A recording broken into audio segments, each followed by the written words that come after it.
ఇది కట్ చేయండి, వేయకండి. ఈయన మా డాడీకి కాల్ చేసి తర్వాత నాకు కాల్ చేసి, అది కూడా ఎట్లా ఇప్పుడు అప్రోచ్గా అమ్మంటారు కదా, మాట్లాడాలి అన్నట్టు మాట్లాడి కట్ చేసిండు అంతే. ఏంది మరి ఏంటి ఏం లేదు.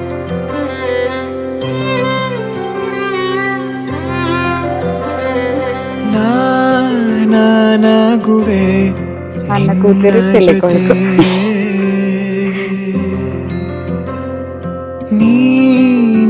ನಾಗಲು ಚಂದ ಕತೆ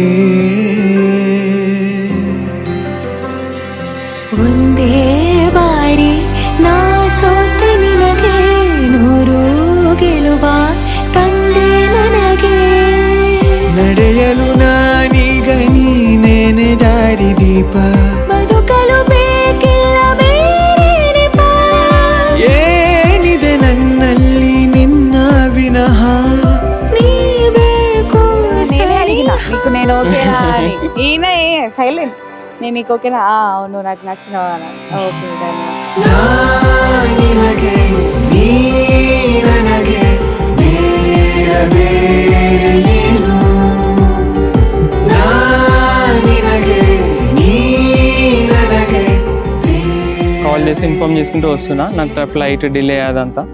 అరైవల్లో 2 సైడ్స్ చెక్ చేస్తున్నా, బై ఛాన్స్ వచ్చిర్రేమో, మా పేరెంట్స్ కన్నా ముందు తిన కోసం లెంకుతున్నా కనిపిస్తుందేమో అని.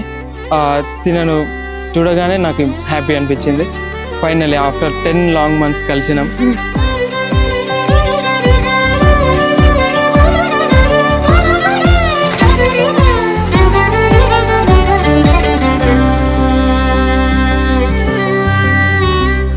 ನಗು ನಗು ನಿನ್ನಾಯಿ ನಗು, ನನ್ನೆಲ್ಲ ನೋವಿಗೋನು ಮತ್ತಾಗಿದೆ.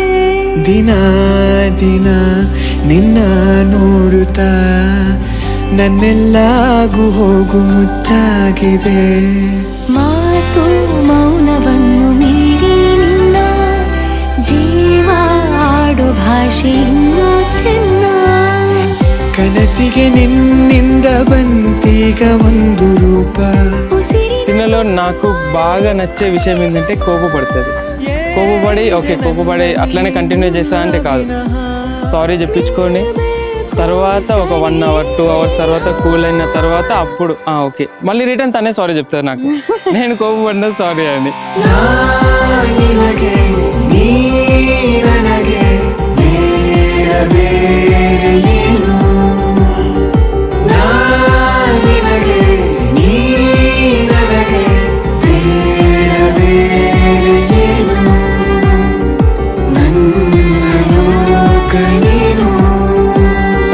అందరిలో ఉన్నప్పుడు కూడా కొందరు షై ఫీల్ అవుతారు కదా లవ్ చూపించడానికి, అట్లున్నాడు, చూపిస్తాడు అప్పుడు కూడా. అది నాకు బాగా నచ్చింది ఇప్పుడు వచ్చినాక 3 days లో.